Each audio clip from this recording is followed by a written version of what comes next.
وعلومها وتربيتها تثبت ورسول الحقيقة فأصبح العالم وهنا تبدو تفسير محمد الشريعة القرآنية بالمعنى الغالب كبوابة النجاة والسبيل في التلقي والمعرفة للأمر. وإذا كانت المرحلة الثالثة الشهيدة يزداد بدر القلوب فإن المرحلة الثالثة هي مرحلة الاتباع ونفس لنا شدة على محمدا لا جدال على عظمة هذا الدين وعظمة رسوله الكريم صلى الله عليه وسلم. ولابد لي أن أشير هنا إلى أن دخولنا إلى هذه المرحلة لا يمكن أن يتم إذا لم نحسن إعداد أنفسنا وتفكير كياناتنا جيدا باعتبار أن بطاقة المسؤولية القائمة والتي تحدثت عنها على وعلى هي عملنا في كافة أصقاع العالم فيها غاية التعقيد. تعني صعوبة العمل في ظل عدم التطوير وعدم الانسجام والصفاء والبعد عن الاختلاف والتلازم والهوى وحب النفس وحب الدعوة. أليس إنني أوصيكم بضرورة مراعاة الآتي وأنتم مقبلون على هذه المرحلة الجديدة؟ أولا العمل وفقا لخطط استراتيجية علمية واضحة المعالم تراعي البيئة الدولية والتطور التكنولوجي الذي يشهده العالم. ولا بد لي أن أشير هنا إلى ضرورة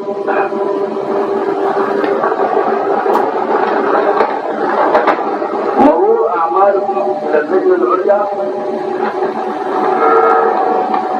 حتى تكتمل حلقات المشورة بين المسؤولين في إدارة الطريقة وضمان توفير التنسيق لكافة أعمالها. ثانيا ضرورة الالتزام بالعمل وفقا لتنظيم إداري علمي تكون بنيته تنمية الإنسان في المقام الأول. ثالثا الاهتمام بشدة بخلق قنوات الاتصال السريع بين الزوايا في مستقبل اقاليم ومدن العالم مع رئاسة الطريقة القطب وبين بعضها البعض والعمل على اللحاق بنسبة التقدم التكنولوجي في هذا المجال. رابعا العمل على خلق روح الانسجام بين مجموعات العمل وعدم السماح لاي مجموعات مختلفة او متنازعة للتصفي للعمل. خامسا العمل على نشر أهمية الصبر وعدم الاختلاف وعدم التنازع كعامل غاية الأهمية لتحقيق النجاح لأعمالنا. وأذكركم بقوله تعالى في هذا الخصوص ولا تنازعوا فتفشلوا صلى الله عليه وسلم. وقول مولانا الشيخ رضي الله عنه باب التنازع إن طلبتم تفشلوا هذا كلامي فاجعلوه لذلك. وقوله أيضا إذا اجتمعتم على حب ومرحمة فأيضا وفضل إلى الله موفيه. سادسا العمل أسرع مدى حملات الدروس والمحاضرات والمرشدين على توضيح أهمية الأوقات والعقيدة وضرورة استيعاب الخطورة الكبيرة لعدم توحيد القبلة وهي الشرك، ومن ثم العمل على تصحيح هذه المفاهيم. سابعا العمل على تنشئة المريد والسير به ورعايته وتفقده والسؤال عنه. أرجو منكم استيعاب هذه الوصايا والمعاني الهامة والعمل على ضوئها، وأحييكم في مؤتمركم الأول الذي أتمنى له النجاح. وفقكم الله وفقكم الله وسدد خطاكم وبارك أعمالكم. وصلى الله على سيدنا محمد وعلى آله وصحبه وسلم. ثانيا بيان مولانا الشيخ إبراهيم يوم الأربعاء الموافق 15/4 سنة 1998.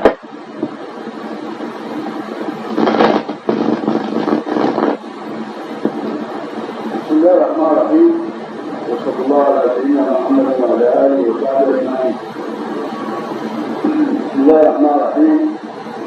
إنا فتحنا لك فتحا مبينا ليغفر لك الله ما تقدم من ذنبك وما تأخر ويتم نعمته عليك ويهديك صراطا مستقيما وينصرك الله نصرا عزيزا. صدق الله العظيم. وصلى الله على الحبيب المصطفى صاحب المقام المحمود وعلى حسن المربي المعلم صاحب الفرح وعلى آل بيته الطيبين الطاهرين ومن والاهم وتبع خطاهم إلى يوم الدين. إخواني وأخواتي كل سنة وأنتم طيبين. وعاد الله علينا هذه الذكريات والأيام ونحن أكثر عددا وأشد قوة ومنعا.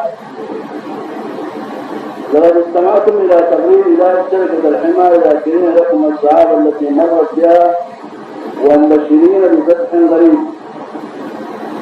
أود التحدث إليكم في يوم من أيام عيد كبير، أيام أخذ العبر والذكرى.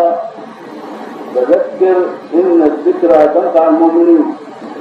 وهذا سيدي فخر الدين رضي الله عنه من تنفع الذكرى الذي يفوز بها وإذا تولى ما له حساب. أحبابي، إن مولانا الشيخ رضي الله عنه قد ترك لنا إرثا عظيما لم يتركه شيخ لمريديه من غد. وقد حققت الطريقة في الفترة السابقة انتشارا في كافة بقاع العالم، إلا أننا نرى أن المرحلة القادمة ستشهد انتشارا أكبر وأوسع للطريقة، مما يعني أن نطاق المهمة التاريخية للطريقة للاطلاع بمسؤولياتها تجاه العالم سوف تزداد اتساعا، وأن المسؤوليات سوف تزداد تعقيدا. وفي هذه الأثناء نجد أن البعض يغط في ثبات عميق بينما ترك بعض الناس الأورادات وما هو طيب ورجعوا إلى الكذب والغش والإشاعات، لأن لديهم فراغ وتناسوا أن الذكر هو المطلوب. تركوا الطيب وبدأوا يبحثون عن الخبيث. كانوا أبان مرضنا في العام الماضي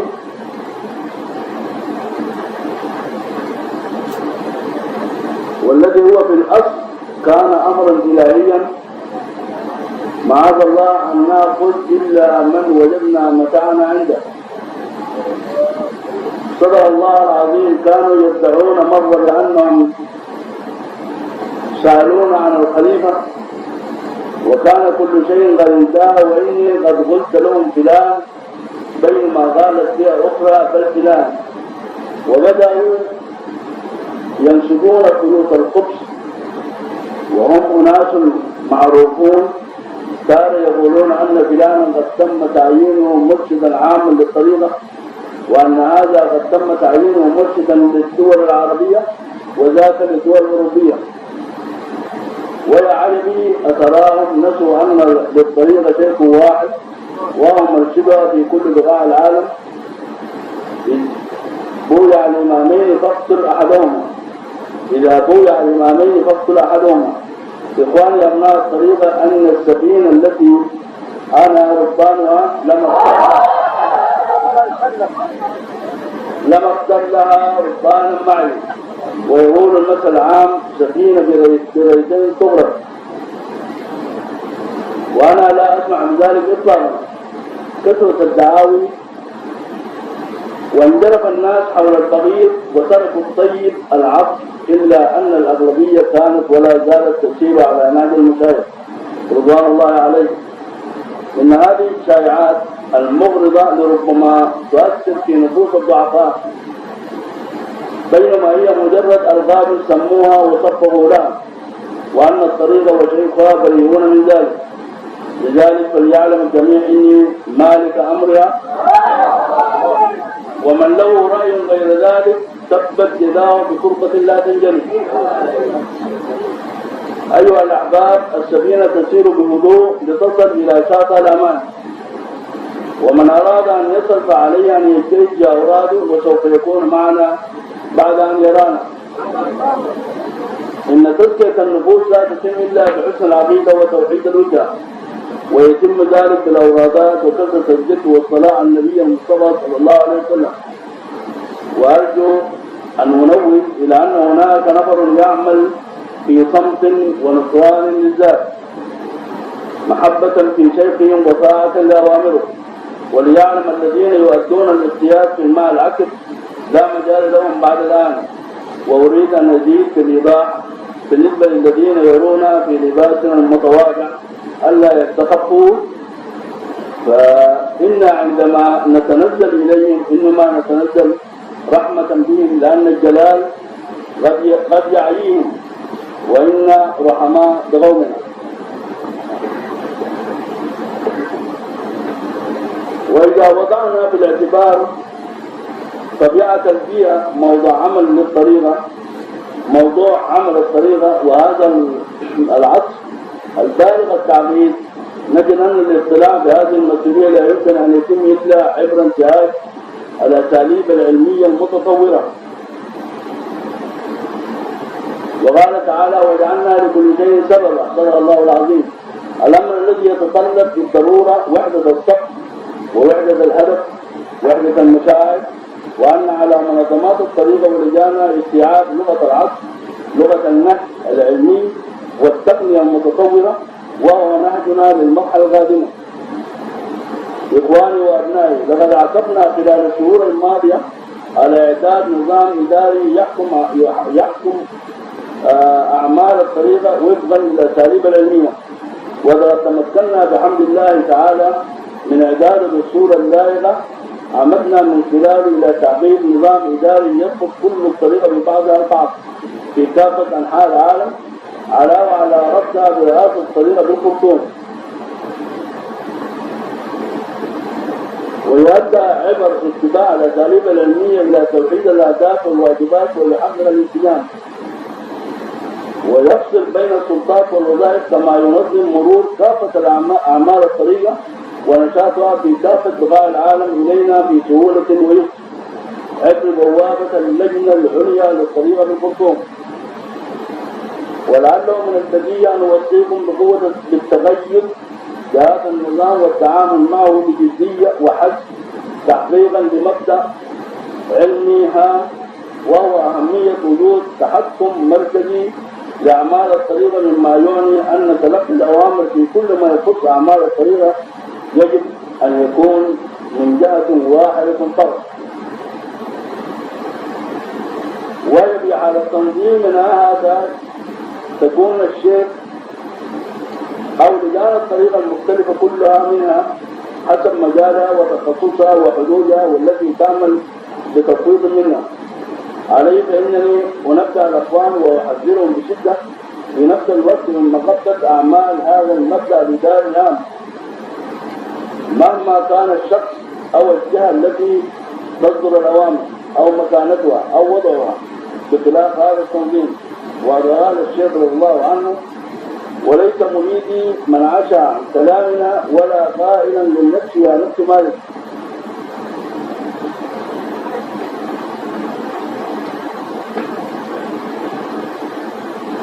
أسلم الوجه تسلم وتفوز قولتي قال الخليل إبراهيم: ومن يقبل إبراهيم منكم فمن كفيه صفر تشربون، وما يفعل إبراهيم قولوا سمعنا وأنتم مسلمون.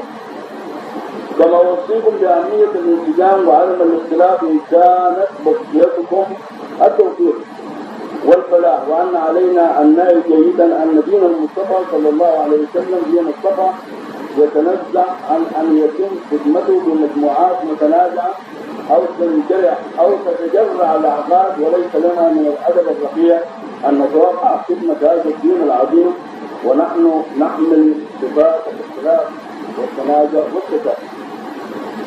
وكما أن الله طيبا لا يقبل إلا الطيب،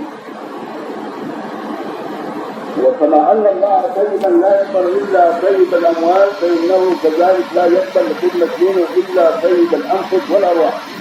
قال تعالى في محكمة الإنجيل: وأطيعوا الله ورسوله والأمر منكم. صدق الله العظيم. كما قال مولانا الشيخ محمد عثمان عبد الجنان رضي الله عنه: تنزية أسرارها بقلوبنا، فالحب كنز يرتفع مفتاحه. وفي قصيدة أخرى: بعد التناعد إن تركت مسجل، هذا كلام يجعلوه إنكار.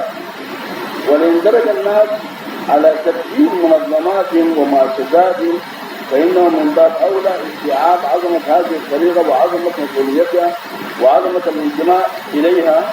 وهنا فإني أوصيكم لجان ومسؤولين ومرشدين ومريدين بضرورة الالتزام بهذا النظام والتعامل معه بجدية وحزم. تلك الوصايا إنها دستوركم، حزب تمر ووجهها بالضار. أحبابي أبناء الطريقة عامة، إن الوقت قد حان لتسكت نفوسنا، وأن الوقت قد حان أيضا لكي نجني الثمار التي طالما حرمنا منها وكنا ننتظرها. ولا شك أن البشائر قد لاحت، وأن الحصاد قد حان، وإن تروا كل ما هو طيب ترتاعوا من هذا العناء والعيشة الصعبة.